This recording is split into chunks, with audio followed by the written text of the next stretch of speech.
Colombia university जाकर के उसने पहले तो एमए करी, पॉलिटिकल साइंस, इकोनॉमिक्स, हिस्ट्री और सोशियोलॉजी में। उसके बाद पीएचडी करने निकला। यहां नहीं रुका, लंदन स्कूल ऑफ इकोनॉमिक्स चला गया।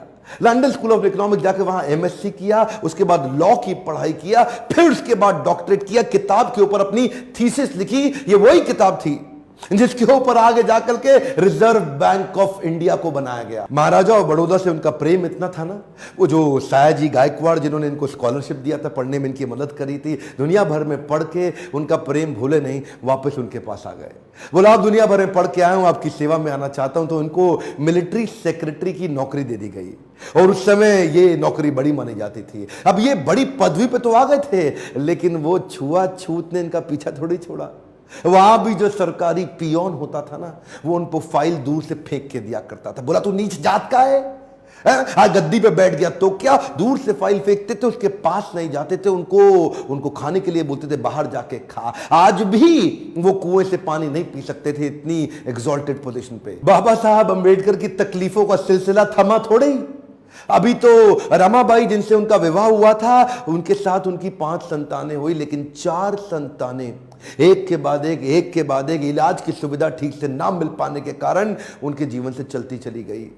4 बच्चों का देहांत हुआ, 1 बच्चा बचा, लेकिन पत्नी भी आगे चल के लंबा साथ नहीं दे पाई। वो भी लंबी बीमारी के चलते उनका भी देहांत हो गया। बाबा साहब अंबेडकर, जो अब इस समय कोई भी आदमी टूट सकता था, जिसका अपना स्वाभिमान ही खत्म हो जाए, लेकिन ये क्या किए, ये साथ साथ अपने देश के लिए लड़ते रहे और घर की तकलीफों से अपने आप को रुकने नहीं दिया। सत्याग्रह पे निकल गए। 1927 के इस महान सत्याग्रह में ये जिद पे अड़ गए कि सब दलितों को कुएं से पानी पीने का अधिकार दिला के रहूंगा। सार्वजनिक स्थान है, किसी का प्राइवेट नहीं है, जो सरकारी स्थान है, वहां पे एक इंसान दूसरे के साथ पानी क्यों ना पी सके। देखिए गलत तो एक्चुअली हो रहा था। जो दलित औरतें थी ना, उनको साड़ी भी पहनने का, पांव को ढक के उठा के साड़ी पहननी पड़ती थी। इन्होंने पहली बार अधिकार दिलाया, पूरी नीचे तक आम औरतों की तरह पांव को ढक के साड़ी पहनने का अधिकार। उसके बाद बोले कम्युनल इलेक्टोरेट की मांग कर दी इन्होंने। कम्युनल इलेक्टोरेट में ये चाहते थे कि कम्युनिटी के आधार पे हमारी वोटिंग की सुविधा अलग हो। उसमें थोड़ा गांधी जी अड़ गए। क्योंकि गांधी जी जानते थे कि ये अंग्रेज लोग मिल करके हमारी सारी जातियों को तोड़ के अलग कराना चाहते। गांधी जी ने इनको समझाया।